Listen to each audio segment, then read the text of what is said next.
നമ്മളെല്ലാം ഉണ്ട്. ആ ഞാനും കനകാന്റി ലച്ചേച്ചി അമ്മൂമ്മ പാറു ശിവ എല്ലാരും ഉണ്ട് ഇവിടെ. സംശയരോഗം ഒരിക്കലും മാറൂല. അങ്ങനെയാണ് എനിക്ക് കിട്ടിയ അനുഭവങ്ങൾ. പിന്നെ എനിക്കെന്താ പ്രശ്നം? ഞാൻ ഒന്നും പറഞ്ഞില്ല. നിങ്ങൾ ഇവിടെ നിൽക്കുക കിടക്കുക എന്ത് വേണോ ചെയ്യും. കൊള്ളാൻ പാറു.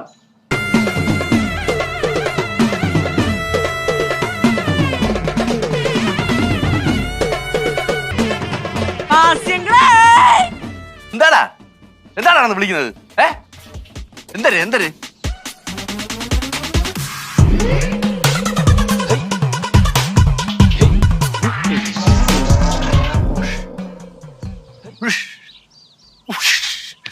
പുഷ്പ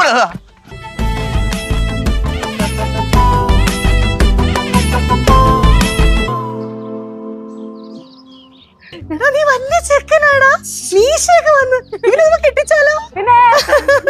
അല്ലാതെ ഞാൻ അമ്മേനെ കൈ കൊണ്ട് ഉണ്ടാക്കിയ ഫുഡിന് വേണ്ടി വെയിറ്റ് ചെയ്യുമല്ലേ.